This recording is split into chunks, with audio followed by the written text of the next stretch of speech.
Hey everyone, welcome back to my channel. Today I have for you this delicious creamy mac and cheese recipe. These are my ingredients. I'm using the spirali pasta. I have some evaporated milk. I'm using also some single cream. I have some full fat cream cheese. I'm going to use just less than half of an onion. I'm going to grate that. I have my red Leicester cheese and also my mature cheddar and some mozzarella. Now you can use any cheese of your preference. I don't think it really matters too much. As long as you're using at least a mature cheese, then you should be good to go. I've gone ahead and grated my cheese, and the bits that's left over, I'm not going to throw them away. I'm just going to add them to the mac later, but you know, at some point you have to stop grating or you're going to grate off your fingers. So in a pan, boiling hot water, salted water, I went in and started to cook my pasta. Now let's make this cheese sauce. So in a pan with some melted butter, I went ahead and added 1 tablespoon of plain flour, and I'm just gonna fry this off for about a minute or two just to get rid of that raw flour taste. Once that's done, I'm gonna go ahead and add my evaporated milk and just keep stirring this until it starts to thicken.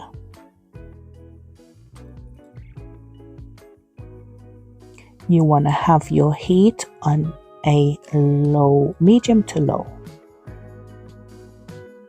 Once this thickens, I'm going to go ahead and add my cheese.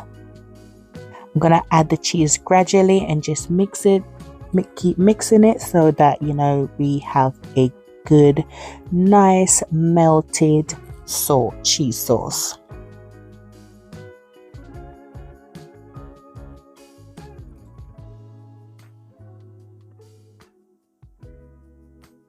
Once I've added all my cheese, I'm gonna go ahead and add a pinch of black pepper, a pinch of garlic powder, some paprika, and also some dried parsley flakes.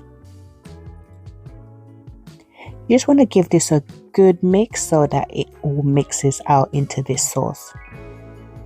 Now I'm also gonna add some of my single cream. Now I'm using single cream because, you know, this is just a real heavy dish, and I find that single cream doesn't really make it too heavy, whereas if you use a heavier cream, it's just really heavy. You want to make sure that your sauce is not too runny, but at the same time you don't want it to be too thick. So once you've added your cream, just give this a good mix. It's going to take a minute for the cream to mix in, but just keep going.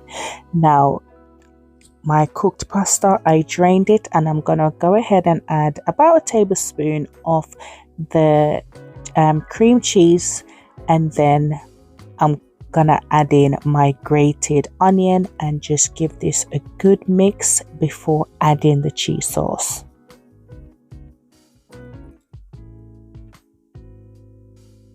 Once I've added the cheese sauce, you're also as well gonna give this a good mix.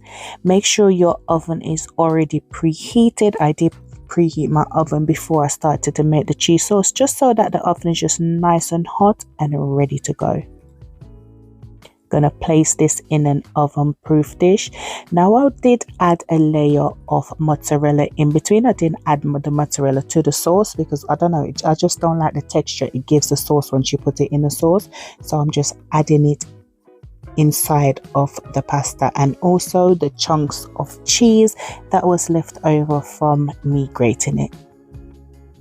I'm gonna add the next layer of my pasta, and then I'm gonna just put the rest of the cheese on top of that, just to create a nice layer of cheese on top of my mac and cheese.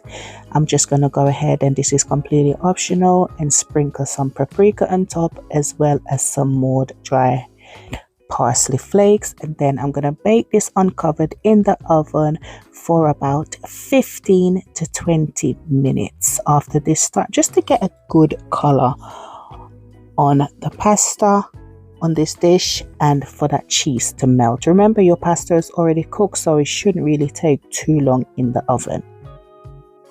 Now, I don't like, as I said before, when my sauce is too runny, because I just find that it's too squishy and I don't really like it. I mean, everyone is different. If that's how you like your mac and cheese, just make sure your sauce is loose before adding your pasta.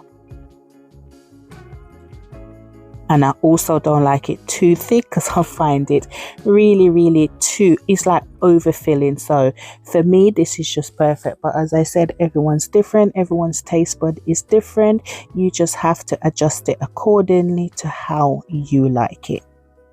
After this time, my macaroni and cheese, mac and cheese, however you term it, is ready to serve. Now, once this comes out of the oven, you want to let it rest for about 10 minutes before cutting into it, or else it's just gonna fall apart. There you have it, mac and cheese done, guys. Thank you so much for watching this video, and I will catch you in the next one. Bye, guys.